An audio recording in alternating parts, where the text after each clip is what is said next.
Hello friends, एक बार फिर आपका स्वागत है आपके अपने YouTube चैनल स्टडी साइकोलॉजी में। फ्रेंड्स, आज के जो हमारा डिस्कशन रहेगा वो बहुत ही महत्वपूर्ण टॉपिक पर रहेगा, ठीक है, जिसका नाम है NCF अर्थात राष्ट्रीय पाठ्यक्रम की रूपरेखा 2005। ठीक, तो हम बात कर रहे थे क्या NCF, इसको इंग्लिश में बोला जाता है नेशनल करिकुलम फ्रेमवर्क। ठीक है, लेकिन ये कब आया था? 2005, यानी NCF 2005 का आज का हमारा डिस्कशन रहेगा। ठीक है, तो पहले हम बात करते हैं कि इसका हिंदी में नाम क्या होगा। तो हिंदी में नाम होता है इसका राष्ट्रीय पाठ्यचर्या की रूपरेखा। राष्ट्रीय पाठ्यचर्या की रूपरेखा 2005। ठीक है, चलो आगे की बात करते हैं कि इसका एक और नाम क्या हो सकता है। कभी कभी पाठ्यचर्या की जगह लिखा होता है पाठ्यक्रम। क्या लिखा होता है? पाठ्यक्रम। बोला जाता है कि राष्ट्रीय पाठ्यक्रम की रूपरेखा 2005 क्या है। ठीक है, इससे संबंधित कई प्रश्न आते हैं हमारे एग्जाम में, जो कि हमारे लिए जानना बहुत ही महत्वपूर्ण है। जैसा कि आप देख पा रहे होंगे कि इसका नाम क्या है, राष्ट्रीय पाठ्यक्रम या पाठ्यचर्या। पाठ्यक्रम मतलब क्या होता है? सिलेबस। ठीक है, जो हमारी बुक्स वगैरह का सिलेबस जो डिसाइड करते हैं वो कौन है? ये कौन से लेवल पर? नेशनल लेवल पर। तो अब आप मुझे ये बताइए कि नेशनल लेवल पर हमारा कौन सा पाठ्यक्रम चलता है। तो नेशनल लेवल पर पाठ्यक्रम चलता है क्या? NCERT ये बुक्स चलती हैं हमारी। ठीक है, तो इन बुक्स का जो पाठ्यक्रम है, ठीक है, NCERT के पाठ्यक्रम में सुधार करने के लिए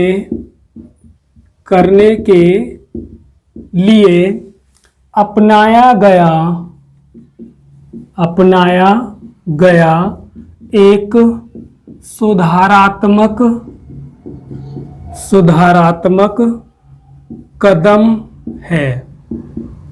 पूछ लिया जाता है कि NCF क्या है, तो ऑप्शन इतने बड़े बड़े होते हैं जिसमें से आपको पता करना होगा क्या कि यह एक सुधारात्मक कदम है जिसे NCERT के पाठ्यक्रम में सुधार करने के लिए अपनाया गया था। अब इसे अपनाने के लिए किसने पहल की थी या फिर किसने सिफारिश की थी? ध्यान से सुनिएगा कि हमारी जो भारत सरकार है, भारत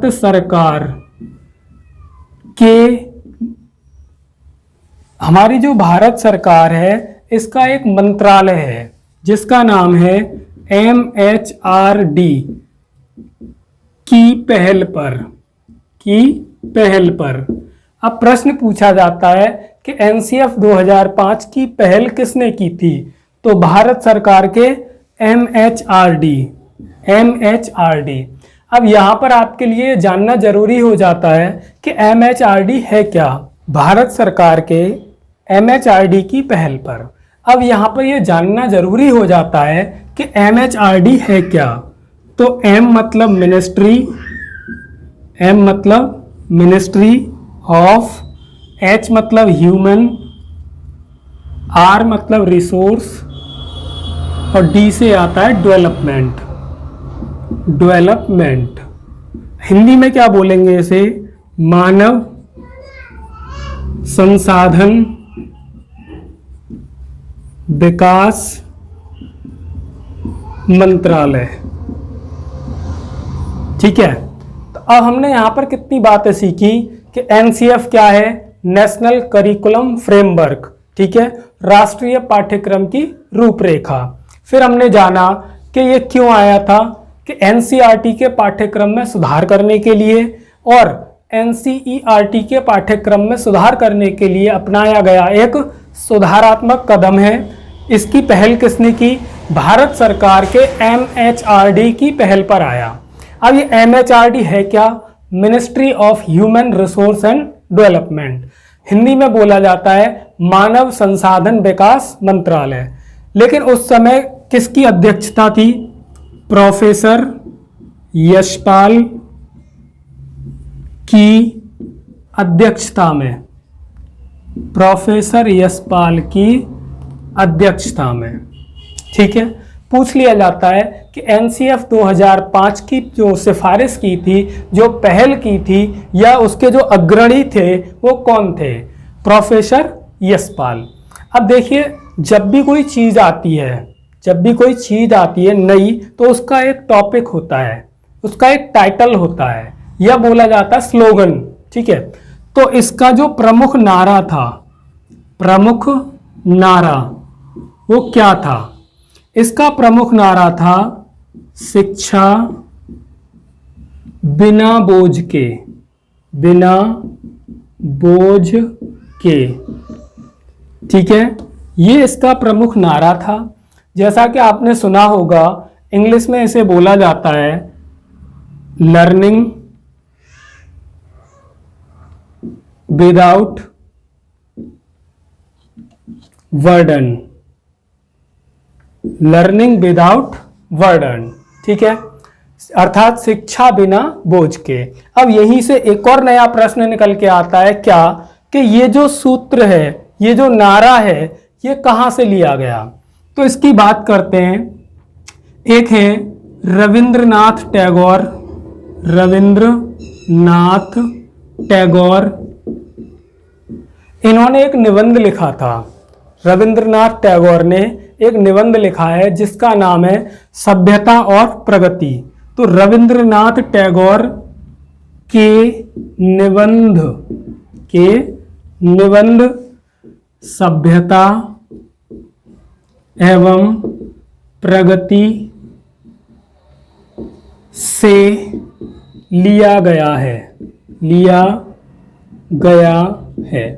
अब यहाँ से प्रश्न पूछा जाता है कि जो NCF 2005 का प्रमुख नारा है वह कहाँ से लिया गया है? कहाँ से? रविंद्रनाथ टैगोर के निबंध सभ्यता एवं प्रगति से। ठीक है, एक बार आप इसका स्क्रीनशॉट ले लीजिए, फिर हम बात करेंगे क्या इसके कुछ प्रमुख उद्देश्य होते हैं। प्रमुख उद्देश्य हैं, फिर हम इनकी बात करते हैं। ठीक है, कि NCF 2005 के प्रमुख उद्देश्य कौन कौन से हैं। ठीक, तो सबसे पहले हम बात करेंगे क्या कि पहला इसका एक उद्देश्य है। एक बार मैं लिखता हूं, समझने का प्रयास करिएगा। पहला है शिक्षा को विद्यालय तक ही सीमित ना रखा जाए, बल्कि उसे बाहरी जीवन से जोड़ा जाए। ठीक है, उम्मीद है आपके समझ आया होगा कि ये जो पहला उद्देश्य है इसका क्या है। ठीक है,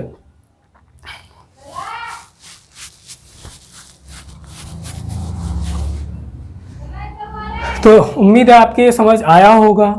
ठीक है, इसका जो पहला उद्देश्य है इसका मतलब क्या है कि जो हमारी शिक्षा है, जो हम बच्चों को प्रोवाइड कराते हैं विद्यालय में, ठीक है, उसको केवल विद्यालय तक ही सीमित ना रखा जाए। मतलब ऐसा नहीं होना चाहिए कि वह शिक्षा उसके केवल स्कूल में ही काम आए, बाहर काम ना आए, बल्कि शिक्षा ऐसी होनी चाहिए जो स्कूल में तो काम आए लेकिन साथ ही साथ वो बाहर भी काम आए। ठीक है, तो इसका पहला उद्देश्य यही था कि स्कूल में काम आए और वही बाहर भी जुड़ी हो। तो शिक्षा को विद्यालय तक सीमित ना रखा जाए, उसे बाहरी जीवन अर्थात जो हमारी सामान्य लाइफ होती है उससे जोड़ा जाए। इसका दूसरा उद्देश्य था क्या कि शिक्षा को रटंत प्रणाली से मुक्त किया जाए, शिक्षा को रटंत प्रणाली से, रटंत प्रणाली से मुक्त किया जाए, मुक्त किया जाए। इसका मतलब ये था कि जो हमारी एजुकेशन है, शिक्षा, उस पर रटने पे ध्यान ना देकर उसे सिखाने पर ध्यान दिया जाए। ठीक है, दूसरा उद्देश्य ये था कि पहले जो प्राचीन काल की शिक्षा थी उसमें रटने पर बल दिया जाता था, और आज का जो हमारा वर्तमान एजुकेशन है उसमें रटंत प्रणाली से दूर किया गया है। हालांकि सच्चाई ये भी है कि बिना रटे भी नहीं आगे बढ़ा जा सकता। क्यों? कि जब तक आप बालक को छोटे या बड़े या ABCD या फिर 1 2 3 याद नहीं करवाएंगे, रटवाएंगे नहीं, तब तक वो आगे कैसे करेगा। ठीक है, तो ये जो रटने वाली बात है बेशक NCF में है, ठीक है, लेकिन इसकी शुरुआत बिना रटे भी नहीं हो सकती। ठीक है, चलिए आगे बात करते हैं इसके तीसरे उद्देश्य की। तो इसका जो तीसरा उद्देश्य है वह है कि बालकों का चहुमुखी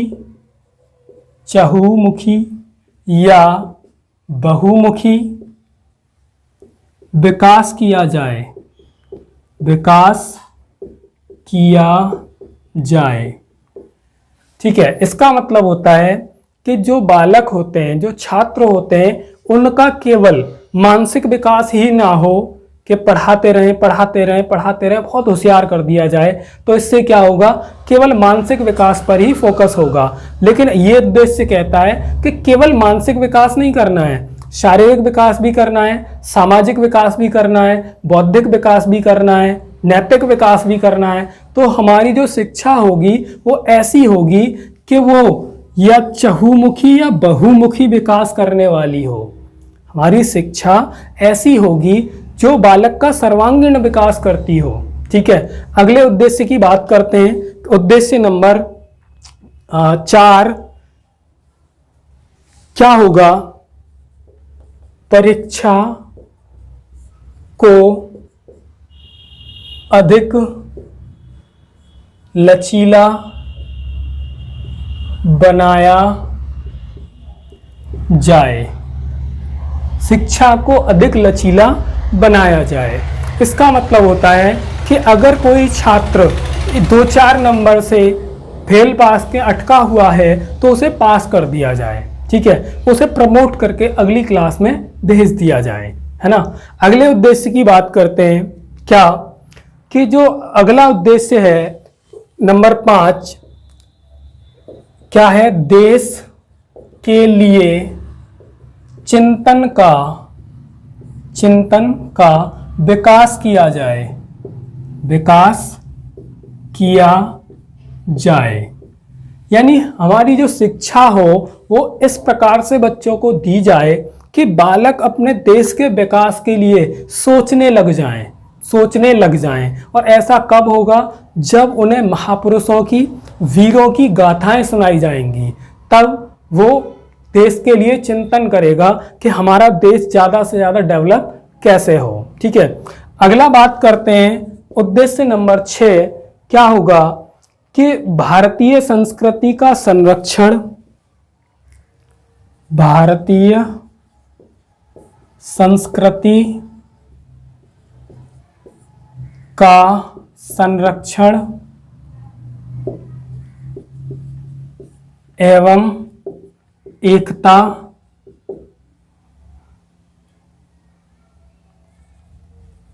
के लिए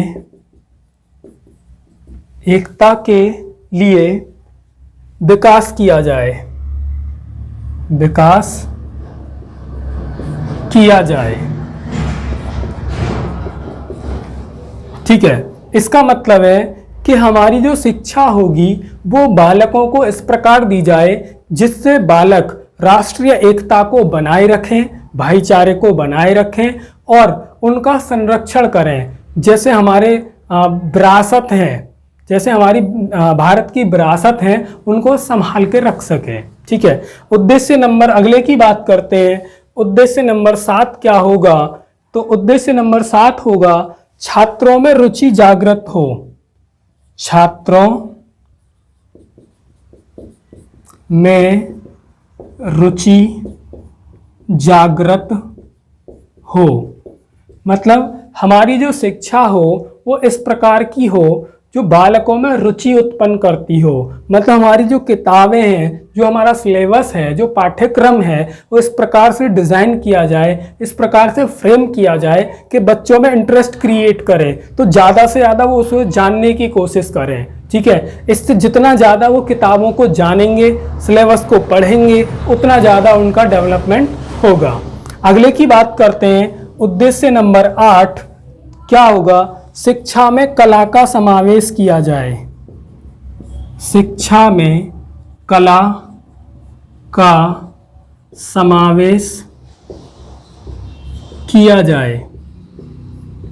ठीक है, इसका मतलब होता है कि बालकों को पढ़ाने के साथ ही साथ हस्तकला की शिक्षा में निपुण बनाया जाए। मतलब बच्चे कुछ ना कुछ काम सीखते रहें। यहाँ कला से मतलब ये है जो हस्तकला होती है, यहाँ इससे ये मतलब है। ठीक है, बात करते हैं पॉइंट नंबर 9। क्या? शिक्षकों में आत्मविश्वास का विकास किया जाए। आत्मविश्वास का विकास किया जाए। ठीक है, किया जाए।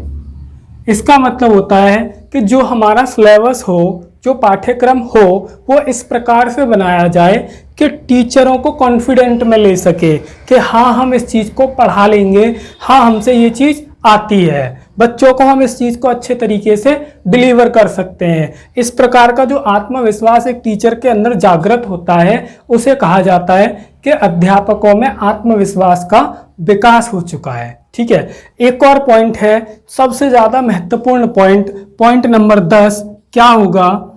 कि भाषा संबंधी समस्या के निदान के लिए, ठीक है, भाषा संबंधी समस्या के निदान के लिए जो नवीन राष्ट्रीय पाठ्यक्रम मातृभाषा में हो। इसका मतलब है कि जो एनसीएफ 2005 लागू होने के बाद जो हमारा सिलेबस होगा, जो पाठ्यक्रम होगा, वो किस में होना चाहिए? मातृभाषा में होना चाहिए। क्यों होना चाहिए? क्योंकि जो हमारे भाषा संबंधी समस्या आती है उसका हम निदान कर सकें, बेहतर से बेहतर तरीके से हम बच्चे को उस चीज़ को समझा सकें, सिखा सकें। ठीक है, तो जितनी एनसीएफ 2005 से रिलेटेड फैक्चुअल पॉइंट होते हैं वो सब हमने यहाँ डिस्कस किए हैं आपके सामने। ठीक है, एक बार इनका रिवाइज कर लेते हैं। क्या? कि एनसीएफ 2005 है ना, यानी कि नेशनल करिकुलम फ्रेमवर्क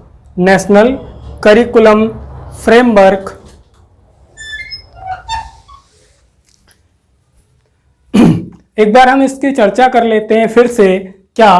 कि ये जो हमारा नेशनल करिकुलम फ्रेमवर्क है, ठीक है, हिंदी में बोला जाता है राष्ट्रीय पाठ्यक्रम की रूपरेखा या राष्ट्रीय पाठ्यचर्या की रूपरेखा। यह एनसीईआरटी के पाठ्यक्रम में सुधार करने के लिए अपनाया गया एक सुधारात्मक कदम है। ठीक है, क्यों लाया गया? कि एनसीईआरटी के पाठ्यक्रम में इन्हें कुछ चेंजेस करने थे। ठीक है, किसकी वजह से? भारत सरकार का एक मंत्रालय है एमएचआरडी, जिसकी पहल पर इसे अपनाया गया। एमएचआरडी का फुल फॉर्म क्या होता है? Ministry of human resource development, अर्थात मानव संसाधन विकास मंत्रालय। ठीक है, आगे की जब हमने बात की कि इसके किसकी अध्यक्षता हुई? प्रोफेसर यशपाल की अध्यक्षता में। ठीक है, आगे इसका जो प्रमुख नारा है वो है लर्निंग विदाउट बर्डन, अर्थात शिक्षा बिना बोझ के। ये कहाँ से लिया गया? तो रविंद्रनाथ टैगोर का एक निबंध है। क्या? सभ्यता एवं प्रगति। लेकिन फ्रेंड्स एक बात याद रखना, यहाँ ऑप्शन में सभ्यता और प्रगति की जगह पर कुछ और आ जाता है, सभ्यता और संस्कृति। तो हम पहला ऑप्शन देखते ही उसको टिक कर जाते हैं, लेकिन आपको ध्यान रखना है क्या कि इनका निबंध है सभ्यता एवं प्रगति। ठीक है, फिर हमने इसके 10 पॉइंट की बात की। जैसे पॉइंट नंबर 1 आपको दिख रहा होगा कि विद्यालय तक ही शिक्षा को सीमित न रखा जाए, बल्कि उसे बाहरी जीवन से भी जोड़ा जाए। दूसरे पॉइंट में रटंत्र प्रणाली से मुक्त किया जाए। तीसरे पॉइंट में बालकों का चहुमुखी विकास किया जाए। ठीक है, अगले पॉइंट में परीक्षा को लचीला बनाया जाए, मतलब ज़्यादा से ज़्यादा कंफर्टेबल हो बच्चों के लिए। ठीक, चिंतन का विकास किया जाए, पढ़ाई हमारी इस प्रकार हो कि बालक देश के प्रति चिंतन कर सके, सोच सके कि हमें डेवलपमेंट कैसे करना है, आगे कैसे बढ़ना है। ठीक है, आगे संस्कृति और एकता के संरक्षण का विकास कर सके। आगे छात्रों में रुचि जागृत हो, यानी हमारा सिलेबस ऐसा हो जिसमें छात्र रुचि उत्पन्न होती हो। ठीक है, कला का समावेश हो, मतलब हस्तकला को ज़्यादा से ज़्यादा विकसित किया जाए, अपने सिलेबस में शामिल किया जाए। अध्यापकों में आत्मविश्वास का विकास हो सके। ठीक है, आगे जो भाषा संबंधी समस्या है उसके निदान के लिए हमारा सिलेबस हो मातृभाषा में। ठीक है, आज का डिस्कशन हमारा इतना ही रहेगा। ये है हमारा एनसीएफ पार्ट 1।